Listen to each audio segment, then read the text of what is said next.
Hola, ¿qué tal? Soy Gabriela Martínez. Hoy vamos a ver el asteroide que se llama Pholus. Fíjate que es una llave el símbolo, al igual que Nessus y Quirón. Por eso estamos haciendo la serie de estos tres asteroides. El anterior, Nessus, se encontraba entre la órbita de Saturno y Plutón. Este, Pholus, se encuentra entre la órbita de Saturno y Neptuno, es decir, es la llave a Neptuno, así como Nessus es la llave a Plutón y Quirón es la llave a Urano, ya lo veremos más adelante. Vamos a ver un poco de la astronomía de Pholus. Pholus fue descubierto recién en el año 1992, por lo tanto, tengamos en cuenta que tanto en astronomía como en astrología se encuentra en investigación. Es un cuerpo menor dentro de lo que se llaman centauros en astronomía. ¿Por qué? Porque el centauro es un ser mitológico, de la cintura para arriba es hombre y para abajo es caballo. Y como astronómicamente se comporta, pareciera de dos formas, como asteroide o como cometa, se lo clasificó dentro del grupo de los centauros. Vamos a ver que la órbita es elíptica, es decir, es bastante ovalada, por eso está entre la órbita de Saturno y llega hasta la de Neptuno, ¿sí? Y en dar una vuelta completa al Sol tarda 92 años. Vamos a ver que el signo en el que menos tiempo se encuentra es en Cáncer, que está 1,99 años, casi 2 años en Cáncer. Y el signo por el que transita la parte más, digamos, la mayor cantidad de años es Capricornio, que está en 23,90 años.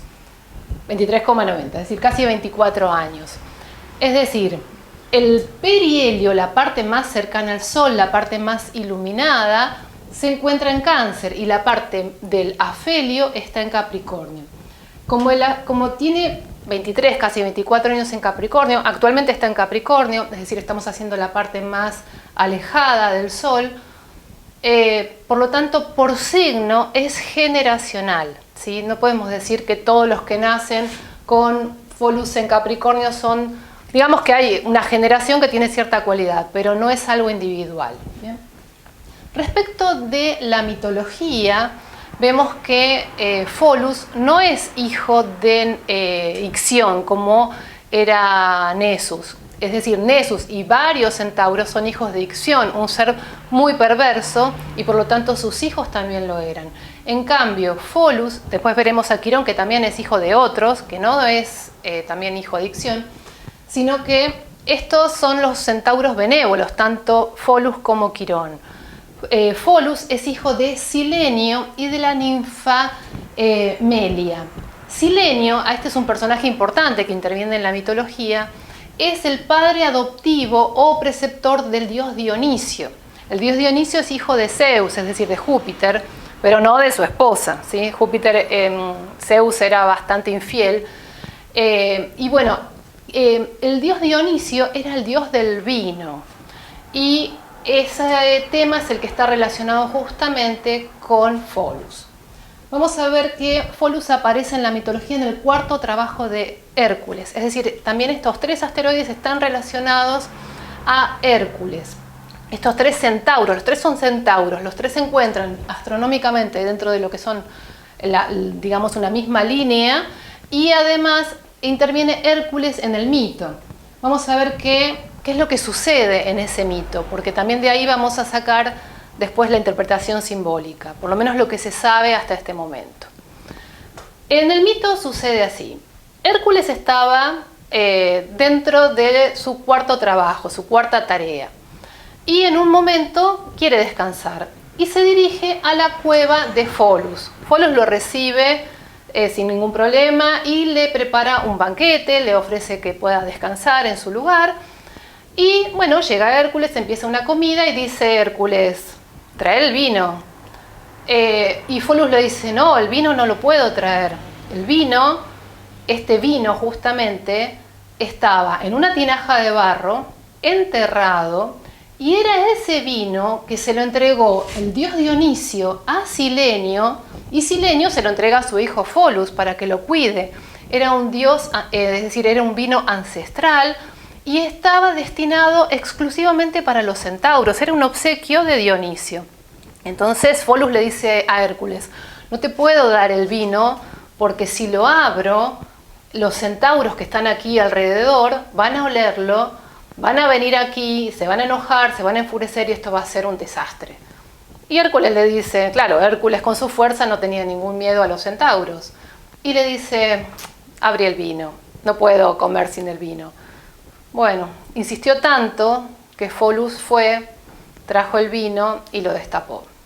Y bueno, dicho y hecho, ni bien destapa el vino, los centauros lo huelen y además les gustaba muchísimo el vino y emborracharse.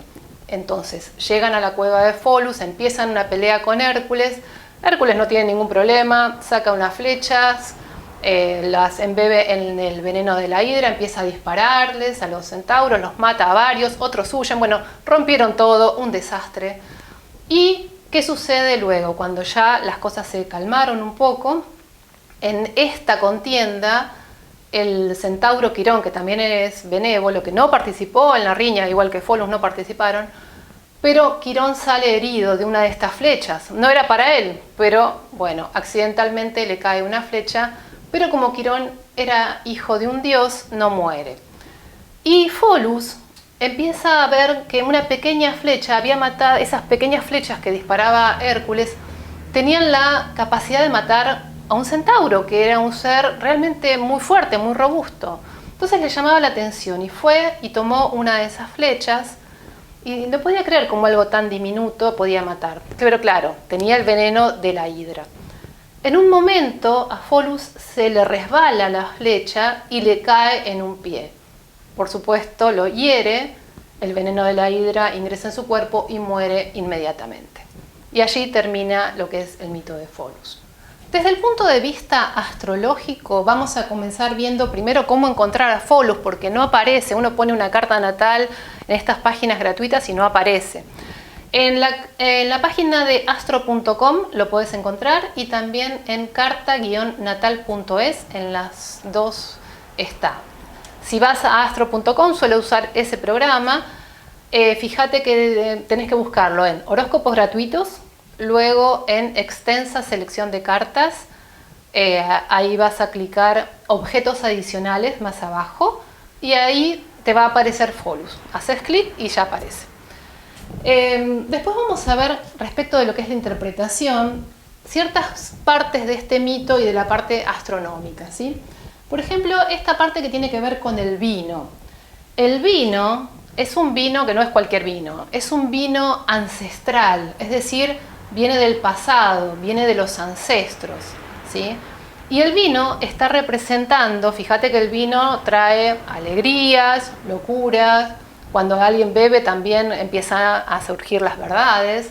Entonces el vino va a representar justamente un contenido que está en el inconsciente. ¿Y por qué está en el inconsciente? Porque está enterrado, es decir, ese contenido, esas verdades o todo eso que sale allí a la luz, está lejos de la conciencia. Vendría a ser como algo que está fuera de lo que es nuestra parte consciente. Y en un momento llega Hércules, y Hércules está representando justamente el ser más fuerte. Entonces, hay un momento en la vida en el que aparece alguien fuerte o nos fortalecemos justamente, y allí es el momento de destapar a ver qué hay en ese rincón del inconsciente. Cuando esto sucede, se desata el caos. A veces es decir, no es que uno se propone, bueno, voy a abrir qué hay allí en el inconsciente. No se puede hacer así. Digamos que primero hay que fortalecerse, es decir, hay que pasar por ciertas experiencias para poder acceder a una información, porque lo que hay allí en el inconsciente es información que necesitamos saber. Pero uno dice, ¿pero por qué? Yo quisiera saberlo. Bueno, y uno a veces no puede tener acceso. ¿Por qué? Porque hay que fortalecerse, es decir, viene a representar a Hércules ciertas experiencias que hay que pasar previamente y la información viene sola. Fíjate que Hércules estaba haciendo trabajos, es decir, estaba haciendo su tarea.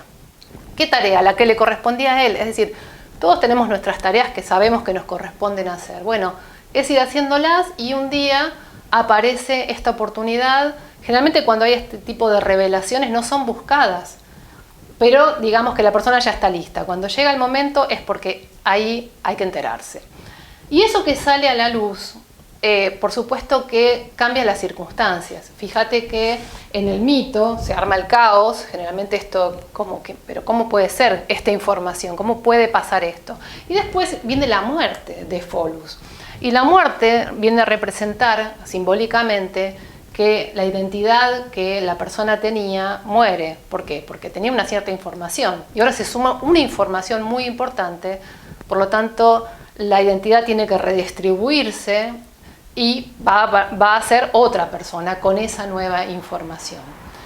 Entonces, lo que vemos es que este contenido que está en el inconsciente en determinado momento, y no le pasa a todo el mundo esto, ¿sí? En determinado momento llega el tiempo de enterarse de esto, por supuesto va a haber una situación un tanto caótica, y también vemos que en la parte astronómica, la parte más iluminada, es decir, el perihelio está en Cáncer, es decir, generalmente tiene que ver con cuestiones familiares, ¿sí? Vamos a ver también que las posiciones fuertes son diferentes a lo que solemos ver como posiciones fuertes. En este caso, tenés que buscar en tu carta natal las posiciones fuertes de lo que se sabe hasta ahora de Pholus es que tiene conjunción u oposición con el Sol o con la Luna. Eso en tu carta natal, fíjate. Conjunción u oposición con Sol y Luna. Esas serían las posiciones más fuertes, por lo menos lo que se sabe hasta el momento. Es decir, esas son las personas que van a destapar o que están destinadas a destapar grandes ollas, ¿sí? Y las otras posiciones, porque todos tenemos Pholus en algún lugar, justamente por casa, no por signo porque es generacional, pero por casa, lo que nos va a dar es ese lugar donde vamos a justamente tener acceso al inconsciente. Por ejemplo, si tenés a Pholus en la casa 3, tal vez sea a través de un estudio, o tal vez si tenés Pholus en la casa 7, tal vez venga esta información, te la proporcione tu pareja, tu socio. Para no extenderme con el tema de las casas, hay un video, si no recordás los ámbitos de experiencia de las casas, hay un video sobre las casas astrológicas y podés revisarlo. Y esta llave justamente de Pholus, dijimos que es una llave, entonces es la llave a ese inconsciente, que primero, sobre todo para las personas que lo tienen fuerte, ¿no? Es una llave al inconsciente personal, necesito enterarme de esa información. Pero no solo eso, ¿por qué? Porque Neptuno es un planeta que tiene que ver con lo colectivo, con lo social. Esta persona tiene una función social, quienes tienen las posiciones fuertes, ¿sí?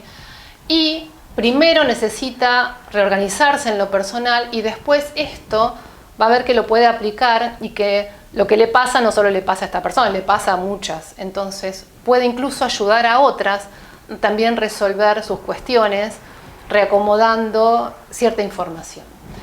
Y vamos a ver también que por tránsito, los tránsitos de